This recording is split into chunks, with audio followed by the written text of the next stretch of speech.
Olá, futuro sargento, eu sou o professor Heron, você está no canal Heron Educador. Na aula de hoje a gente vai dar continuidade ao tema Sistema Colonial Português na América e vamos falar mais especificamente sobre as principais rebeliões coloniais. Então, vamos à aula? Começo aí dizendo para vocês que as rebeliões elas vão se caracterizar por serem contra as exigências da coroa e o abuso de autoridade. Nesse ponto é bom frisar que os colonos, nesse primeiro momento aí, eles não vão ser contra o rei de Portugal, eles vão se manter fiéis ao rei, porém eles vão ser contra os representantes desse rei dentro da colônia. As reivindicações dos revoltosos eram a escravidão indígena, sobrecarga de impostos, de resistência escrava e monopólio das companhias de comércio. Já falamos aí na última aula que os índios eles eram catequizados pelos jesuítas. Aquele índio que não aceitasse a catequese, ele poderia ser escravizado na condição de guerra justa. É claro que nesse sentido, em regiões onde havia necessidade de mão de obra escrava indígena, os jesuítas vão ser muito mal vistos pelos colonos. E a gente começa a pontuar aí falando sobre a revolta de Beckman, ocorrida em 1684 no Maranhão, onde a elite colonial reivindicava a expulsão dos jesuítas, coisa que eu acabei de falar agora, e o fim do monopólio das companhias de comércio. Na última aula, você está lembrado, eu falei sobre as companhias de monopólio do comércio do Maranhão e do Grão-Pará. Essas companhias regulamentavam o comércio dentro de regiões da colônia, fazendo com que muitos da elite colonial fossem contrária a elas. O que vai ser o caso aí dos irmãos Tomás e Manuel Beckman, que vão se rebelar contra essas companhias e a situação dos jesuítas aqui na colônia. A Guerra dos Emboabas vai ocorrer entre 1708 e 1709 na capitania de São Vicente. Ela vai se dar por conta das primeiras descobertas de jazidas de ouro na região onde é hoje Minas Gerais. É claro, gente, com a descoberta do ouro começa a chegar muitos portugueses aqui na colônia atrás desse ouro. E os portugueses que já estavam aqui, os chamados paulistas, eles queriam proteger essa área para que eles próprios pudessem minerar e se enriquecerem. Emboabas era como os paulistas chamavam os mineradores que chegavam depois. Essa série de conflitos vai fazer com que haja a fundação da vila de São Paulo e posteriormente da capitania de São Paulo, da capitania de Minas Gerais e da capitania do Rio de Janeiro, todas elas independentes.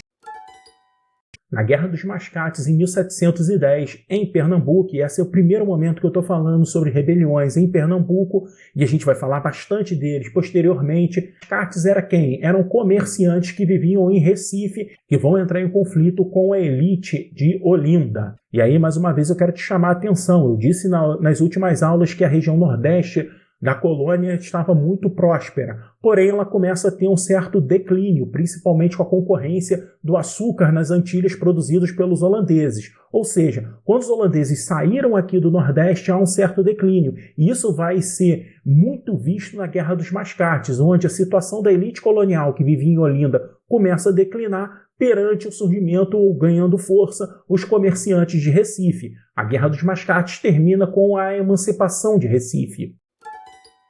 Falando mais especificamente aí da região mineradora, a gente vai ter a Rebelião Filipe dos Santos ou a Rebelião de Vila Rica. Isso ocorre em 1720 por uma insatisfação do controle da metrópole sobre as minas de metais preciosos. Filipe dos Santos era um rico fazendeiro e também um dono de tropas de mulas. E aqui vale te chamar a atenção para você entender qual é o contexto. A mineração faz com que comece a circular muito ouro dentro da colônia. E esse ouro, que era chamado de ouro em pó, porque ele era extraído em pequenas pepitas, ele vai começar a ser taxado pelo rei de Portugal. Ou seja, vão ter que pagar impostos perante a extração do ouro. E esse imposto vai ser chamado de quinto real, ou seja, 25% de toda a extração de ouro deveria ir para o rei de Portugal. E para fazer o controle desse ouro vai ser criada as chamadas casas de fundição, onde o ouro em pó vai ser cunhado em barras com o brasão real e debitado o quinto real. E é exatamente nesse contexto que a gente tem a rebelião, porque Filipe dos Santos, assim como outros mineradores, eram contrários à taxação por parte da coroa portuguesa e vão, entre outras coisas, promover a destruição de uma das casas de fundição, de Vila Rica? Olha só, todas essas primeiras revoltas que eu citei aqui, elas vão ter curta duração e vão ser duramente reprimidas pelo rei de Portugal, tendo na maioria delas os seus líderes sendo executados. Mas no final do século XVIII essas rebeliões vão mudar um pouco de figura e vão ganhar um ar assim de separação, ou seja, nessas próximas rebeliões que eu vou citar para vocês, vai começar a desenvolver as ideias republicanas e as ideias de emancipação, pelo menos da região no qual vai se dar essas rebeliões. E é claro, eu vou começar falando para você da mais famosa, que é a Inconfidência Mineira, de 1789, a primeira dessas rebeliões de cunho separatista com ideais republicanos. Basicamente, elas vão dar sequência a uma série de contestações por parte da elite mineradora contra os impostos cobrados pelo rei de Portugal. A maioria dos mineradores eles vão ter grandes dívidas com o Estado português e sem condições de pagar. E a gente tem que entender que quanto mais pessoas na região minerando, há uma tendência de diminuir a extração de ouro. Isso é lógico. O Estado português, indignado por conta dessa diminuição, decide cobrar os impostos atrasados no que ele vai chamar de derrama. E é no contexto da derrama que a elite mineradora extremamente endividada vai entrar em contato com grupos da guarda chamados dragões para tentar mobilizar a população para um levante, pregando assim a independência da região de Minas e, no máximo, Rio de Janeiro. Esse movimento não chega de fato a se iniciar, porque dias antes um desses mineradores extremamente endividados, chamado Silvério dos Reis, vai delatar todo o movimento. Todos da elite colonial acabam sendo presos e condenados à morte, porém, o único que vai ser executado com castigo exemplar é Tiradentes, onde ele vai ser enforcado, esquartejado e partes de seu corpo entregue nas várias cidades por onde ele passou, levando as ideias de independência. Outro movimento extremamente importante é a Conjuração Baiana, acontecido em 1798 e 99, ou seja, 10 anos depois da Inconfidência Mineira. É um movimento que vai ser amplamente influenciado pela Revolução Francesa e principalmente pelos ideais de liberdade e igualdade. E aí eu quero te dizer que inicialmente a elite colonial organizou um movimento com essas ideias de liberdade e igualdade. Ideias essas que vão chegar às classes mais pobres, principalmente aos alfaiates, e eu vou te chamar a atenção que essa também é conhecida como a Revolta dos Alfaiates, e principalmente por escravos e ex-escravos. Isso vai fazer com que a elite colonial se afaste do movimento e passe a ter a liderança de nomes como Lucas Dantas, Manuel Faustino, Luiz Gonzaga, João de Deus. Todos esses vão organizar através da entrega de panfletos e mobilizar a população para um movimento de independência. Esse movimento, assim como a Inconfidência Mineira, ele não vai chegar a acontecer. As tropas da coroa vão se mobilizar e vão prender todos os envolvidos. Muitos vão ser recolocados na condição de escravos novamente e os principais líderes vão ser executados, enforcados e seu corpo esquartejado, tal qual foi Tiradentes.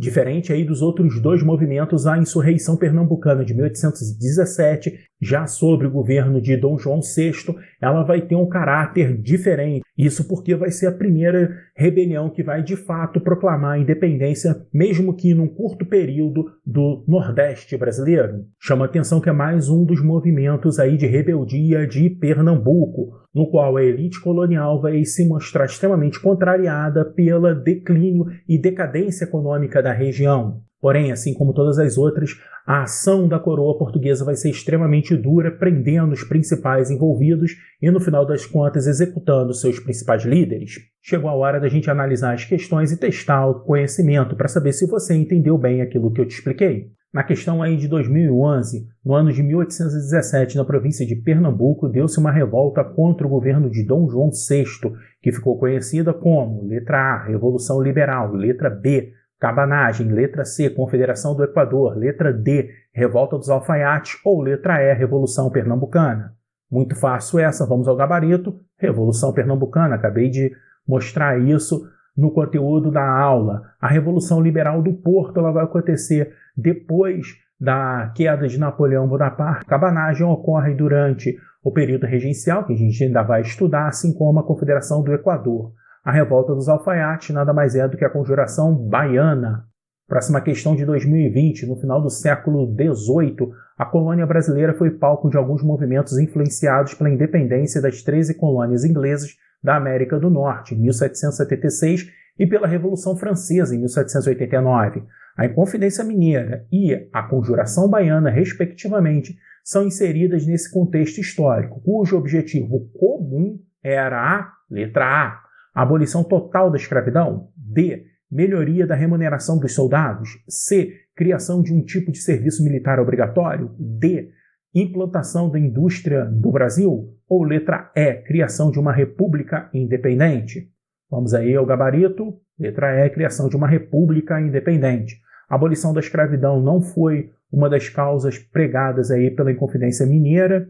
A melhoria da remuneração dos soldados também não. Criação de um tipo de serviço militar obrigatório, isso vai acontecer só depois da Guerra do Paraguai. Implantação de indústrias do Brasil também não vai ser aplicável aqui ao caso.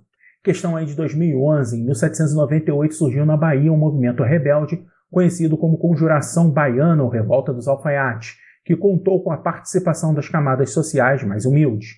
Esse movimento, letra A, pretendia fundar uma universidade e aproveitar as jazidas de ferro da região. B, contava no plano político com elementos adeptos à monarquia constitucional.